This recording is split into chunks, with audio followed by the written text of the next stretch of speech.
और जो अबू आजमी है और बहुत से नेता हैं जो उनका महिमा मंडन करते हैं, वो देश की संस्कृति, देश के भाईचारे को बिगाड़ने की कोशिश करते हैं। हमारे देश का, हमारे महापुरुषों का, हमारे तपस्वियों का, हमारे योद्धाओं का अपमान करते हैं और मुगलों का महिमा मंडन करते हैं। उनके ऊपर देशद्रोह का मुकदमा चलाकर जेल में डाला जाए। आज मुगलों ने जो अत्याचार किए थे वो सब दुनिया जानती है, देश भी जानता है, कहाँ कहाँ कैसे कैसे मुगलों ने कितने वर्षों तक अत्याचार किए। और देश का मुसलमान मुगलों के साथ ना कभी था, ना कभी है, ना कभी रहेगा। नमस्कार, आप देख रहे हैं द डिजिटल रिपोर्टर। मैं हूं आपके साथ अर्जुन खजूरिया। अबू आजमी समाजवादी पार्टी के विधायक हैं। महाराष्ट्र के जो है एक बड़े नेताओं में उनका नाम शामिल होता है, लेकिन बीते कुछ दिनों से जो है वो लगातार विवादों में है।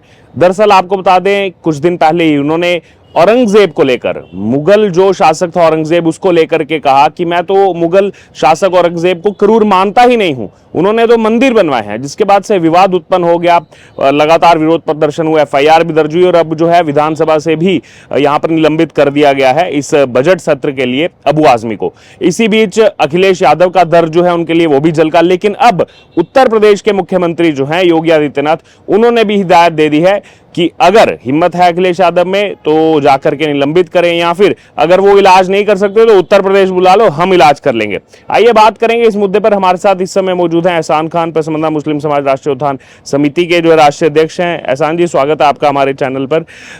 अबू आजमी वो पहले से लगातार इसी तरीके से चर्चाओं में रहे हैं और अब उन्होंने जो है फिर से एक हिसाब से देखा जाए तो विवाद जो है वो पैदा कर दिया है कि औरंगजेब जो है क्रूर शासक नहीं था, उसने तो मंदिर बनाए थे।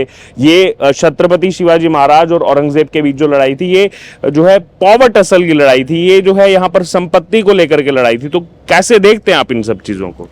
अर्जुन जी, देश के अंदर कुछ राजनेता सस्ती लोकप्रियता पाने के लिए आक्रांताओं का, मुगलों का, यानी कि आदमखोरों का महिमा मंडन करते रहते हैं। जैसे कि कल देखा होगा आपने कि महाराष्ट्र के सपा नेता अबू आजमी ने एक बयान दिया और उनका औरंगजेब का महिमा मंडन किया। वो औरंगजेब जिसने अपने भाई की गर्दन काट दी, वो औरंगजेब सत्ता के लालच में अपने पिता को जेल में डाल दिया। उसने हिंदुस्तान में आकर हमारे हिंदू भाइयों के ऊपर, हिंदू मंदिरों के ऊपर और हिंदू योद्धाओं के ऊपर, रजवाड़ों के ऊपर जो अत्याचार, जो आक्रमण किया था, वो उनको नहीं दिखाई देता है। और ऐसे लोग, जो लोग खूंखार हैं, जो मुगल थे, जो देश के अंदर आक्रमण कर कर हमारे रजवाड़ों को, हमारे वीरांगना को, हमारे योद्धाओं के ऊपर अत्याचार किया और हमारे हिंदुओं के ऊपर अत्याचार किया। और जहाँ तक इतिहास में हमें बताया जाता है, जो कि अब बताया जाता है, पहले नहीं बताया गया था, कि मंदिरों को तोड़ा गया, तो वो शासक, वो आक्रांता नहीं, वो आदमखोर थे। वो आदमखोर हमारे हिंदुस्तान की संस्कृति, संस्कार को तोड़ा। और जो अबू आजमी है और बहुत से नेता हैं जो उनका महिमा मंडन करते हैं, वो देश की संस्कृति, देश के भाईचारे को बिगाड़ने की कोशिश करते हैं। ये सच्ची लोकप्रियता है। इस लोकप्रियता का हम खंडन करते हैं। और देश का मुसलमान मुगलों के साथ ना कभी था, ना कभी है, ना कभी रहेगा। हिंदुस्तान के मुसलमानों का जो देश प्रेम है वो सदैव हिंदुस्तान के योद्धाओं के साथ रहेगा, या हिंदुस्तान के वीरांगनाओं के साथ रहेगा, जो हिंदुस्तान के महाराजा थे उनके साथ रहेगा, जिन्होंने देश के लिए अपनी कुर्बानी दी। कहीं ना कहीं अबू आजमी अपने इस कमेंट से ना ही केवल औरंगजेब का महिमा मंडन कर रहे हैं, बल्कि छत्रपति शिवाजी महाराज, जिनको ना ही केवल महाराष्ट्र के अंदर बल्कि देश के अंदर अगर देखा जाए तो भगवान के रूप में भी लोग पूजते हैं, तो कहीं ना कहीं उनका भी अनादर जो है वो यहाँ पर अबू आजमी की तरफ से किया गया है। तो क्या वजह लगती है कि क्यों इस तरीके से जो है यहाँ पर ये विवाद जो है वो उत्पन्न किया जाता है ऐसे नेताओं की तरफ से? देखो जी, चाहे संभाजी महाराज हो, चाहे शिवाजी महाराज हो, उनका इस देश के लिए, इस भारत के लिए, इस माँ भारती के लिए महत्वपूर्ण योगदान है। इस भारत को अपने रक्त के बलिदान से सींचा है। चाहे लक्ष्मीबाई हो, चाहे हमारे और बहुत से महाराजा हों, चाहे छत्रपति शिवाजी हो, कितने योद्धा, कितने महाराजा ने अपने बलिदान देकर, अपने परिवारों को बलिदान देकर इस देश को सींचा है। आज ये उनका अपमान कर रहे हैं। कुछ लोग ऐसे हैं जो देश की संस्कृति को नहीं मानते, संस्कार को भी नहीं मानते, उन योद्धाओं को, उन बलिदानियों का योगदान भी नहीं मानते। उनके खून से सींचा हुआ हिंदुस्तान है। ये आज मुगलों ने जो अत्याचार किए थे वो सब दुनिया जानती है, देश भी जानता है, कहाँ कहाँ कैसे कैसे मुगलों ने कितने वर्षों तक अत्याचार किए, कितने वर्षों तक हमारे हिंदू भाइयों के ऊपर अत्याचार किए, कितने हमारी संस्कृति संस्कार को नष्ट किया गया। लेकिन कुछ लोग सस्ती लोकप्रियता पाने के लिए, मीडिया में आने के लिए और हिंदुस्तान के भाईचारे को तोड़ने के लिए ऐसा घिनौना काम करते हैं, ऐसे बयान देते हैं। हम ऐसे बयानों को निंदा करते हैं और हम उनके बयान के साथ कभी नहीं खड़े। हम खड़े हैं तो देश के संस्कृति के साथ, देश के संस्कारों के साथ और देश के महापुरुषों के साथ हम खड़े हैं। मुगल से हमारा कोई नाता नहीं है। समाजवादी पार्टी एक्शन लेने के बजाय कहीं ना कहीं बचाव में उतर आई है, चाहे फिर वो अखिलेश यादव हो, तो क्यों वो इस तरीके से जो है संरक्षण देने का काम कर रहे हैं अबू आजमी को? हाँ, सपा का तो इतिहास है। अयोध्या के अंदर राम मंदिर के कारसेवक के ऊपर की गोली चलवा दी, उससे तो कोई अलग हो नहीं सकता। वो तो एक अलग तरह की पार्टी है, वो तो केवल राजनीति करती है अभी अपनी सत्ता पाने के लिए। ना देश से प्यार उनको, ना हिंदू मुस्लिम सिख के साथ से प्यार। वो केवल वोट बैंक को चाहते हैं कि कौन सा वोट बैंक खिसक जाए, कौन सा वोट बैंक दूर ना हो जाए, वैसे काम करते हैं और ऐसे बयानों का निंदा करते हैं। और सपा मुखिया अबू आजमी का निलंबन करें और उनको पार्टी से बाहर निकालें। तो उनका जो विचार है वो देश के विरुद्ध है, उनका जो विचार है हमारे योद्धाओं के विरुद्ध है, उनका जो विचार है हमारे जो महापुरुषों ने जो कुर्बानी दी है देश के लिए, उनके विरुद्ध है, उनका अपमान है और ऐसे व्यक्ति को पार्टी से निकालना चाहिए।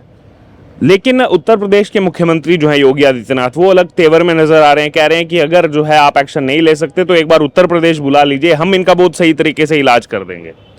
हाँ, बिल्कुल ठीक कहा है कि योगी जी इस देश के महापुरुषों से, इस देश के वीरांगनाओं से, इस देश के योद्धाओं से और जिन जिन लोगों ने, जिन जिन योद्धाओं ने इस देश के लिए बलिदान दिए, उन सब के प्रति उनकी आस्था है, उन सभी का सम्मान करते हैं। क्योंकि ये देश उन्हीं की वजह से आज ये हिंदुस्तान बना है। नहीं तो मुगलों ने तो हिंदुस्तान की संस्कृति को, हिंदुस्तान के योद्धाओं को तबाही कर दिया था। केवल उनकी मेहनत, उनके बलिदान से ये देश बचा है। तो योगी जी जानते हैं कि देश बलिदानियों का है, देश तपस्वियों का है, देश ऋषियों का है, ये देश मुनियों का है। अब जो मुगल शासक के जो विचारधारा वाले लोग हैं इस देश में, उस विचारधारा को नष्ट करेंगे तो केवल भाजपा कर सकती है, कि योगी जी कर सकते हैं। उत्तर प्रदेश में जो भी व्यक्ति उन मुगलों का महिमा मंडन करेगा या तो जेल में होगा या फिर अल्लाह के पास होगा। उसके अलावा अगर बात करें तो देश भर में जो है लगातार हम देख रहे हैं प्रदर्शन जो है मुंबई से शुरू हुए, अब उत्तर प्रदेश में भी प्रदर्शन किए जा रहे हैं और मांग ये की जा रही है कि केवल बजट सत्र से निलंबन नहीं बल्कि देशद्रोह जैसे जो मुकदमे हैं वो भी यहाँ पर चला करके कहीं ना कहीं अबू आजमी के खिलाफ सख्त एक्शन होना चाहिए, ताकि आगे जो है भविष्य में कोई भी इस तरीके का जो है आकर के इस तरीके की चीजें जो है समाज में ना फैलाए। मैं आपके चैनल के माध्यम से सभी देशवासियों से, हिंदू मुस्लिम सिख ईसाई से अपील करता हूँ कि जो लोग हमारे देश का, हमारे महापुरुषों का, हमारे तपस्वियों का, हमारे योद्धाओं का अपमान करते हैं और मुगलों का महिमा मंडन करते हैं, उनके ऊपर देशद्रोह का मुकदमा चलाकर जेल में डाला जाए। और अगर जो जिस राज्य में कर रहे हैं उस राज्य की सरकार सक्षम नहीं है तो हम धरना प्रदर्शन के माध्यम से, अपने रोड के माध्यम से सजा दिलाने का काम करें। क्योंकि इस विचारधारा का, मुगलों के महिमा मंडन करने वाले विचारधारा का इस देश में कोई जगह नहीं है। जी, उसके अलावा क्या लग रहा है अभी आने वाले दिनों में क्या समाजवादी पार्टी के जो नेता हैं उनकी बयानबाजी ऐसे ही जारी रहेगी या फिर कुछ सुधार होगा या फिर उन पर कोई सख्त से सख्त एक्शन लेने की जरूरत है?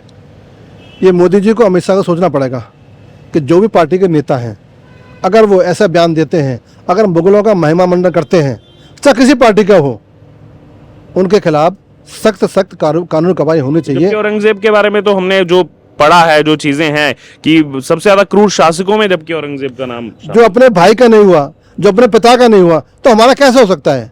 ये मैंने कहा ना, जो आक्रांत आए, जो मुगल आए, वो आदमखोर थे। उन्होंने इस्लाम को बदनाम किया, मुसलमानों को बदनाम किया और मुसलमान ऐसा हो ही नहीं सकता। ना तो वो इस्लाम को मानने वाले थे और ना ही वो नबी को मानने वाले थे। हमारे नबी ने तो मोहब्बत का पैगाम दिया। हमारे नबी ने तो ये कहा कि अगर कोई रास्ते में पत्थर पड़ा हो तो उसको हटा दो, अगर कोई बीमार हो तो उसके लिए मदद करो, अगर कोई लाचार हो तो उसकी मदद करो।